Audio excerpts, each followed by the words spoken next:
Hello বন্ধুরা, আমি মনোজিৎ। আপনারা দেখছেন অভিভূত ইউটিউব চ্যানেল।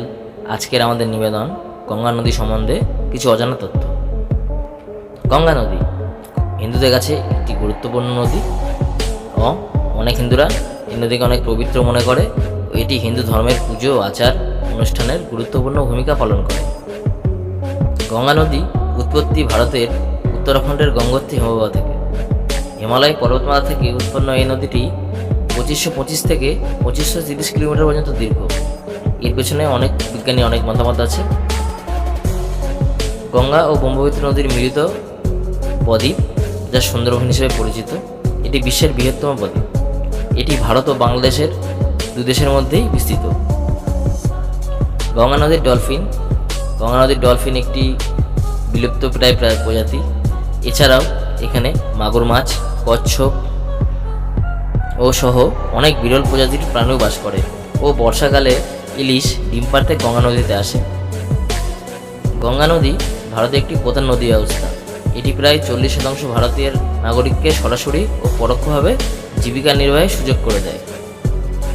গঙ্গা নদী হাজার বছরের বেশি সময় ধরে ভারতের বিভিন্ন সভ্যতা এবং শহরগুলির বিকাশে গুরুত্বপূর্ণ ভূমিকা পালন করে চলেছে। প্রাচীন শহর বারাণসী ও কলকাতা এই নদীর তীরেই অবস্থিত। গঙ্গা নদীকে দূষণের জন্য এটিকে একটি হুমকির মুখে ফেলা হয়েছে। শিল্পবজ্র, পলিথিন এবং অপরিষ্কার জল গঙ্গাকে দূষিত করে চলেছে।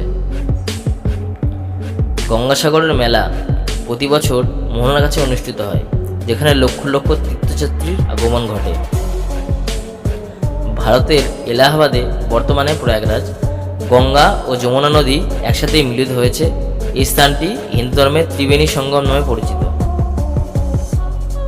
গঙ্গার জল মানদণ্ড করতে ভারত সরকার 2014 সালে নমামি গঙ্গে এই প্রকল্পটি চালু করেছে, যা গঙ্গাকে দূষণমুক্ত করার এক বৃহৎ উদ্যোগ। কিন্তু শুধু সরকারকে উদ্যোগী হলে হবে না, আপনাকে এগিয়ে আসতে হবে আমাদের গঙ্গাকে আমাদের কাছে সবথেকে সুন্দর করে তুলতে। কারণ আমরা আগেই বলেছি যে ভারতের অধিকাংশ জনসংখ্যাই আমাদের গঙ্গা নদীর উপর নির্ভর করে জীবিকা নির্বাহ করে। যদি আজকে থেকে আমরা এই পদক্ষেপটা না নিই, তাহলে পরবর্তীতে গঙ্গা এমন দূষিত হয়ে যাবে যাতে আমরা গঙ্গার জলকে পবিত্র কেন আমাদের বাড়িতে ঢোকাতেই ভয় পাবো। তো কেমন লাগলো আজকে আমাদের নিবেদন? যদি ভিডিওটি ভালো লাগে অবশ্যই সাবস্ক্রাইব, লাইক ও এই ভিডিওটাকে শেয়ার করবেন বন্ধুদের কাছে। ধন্যবাদ।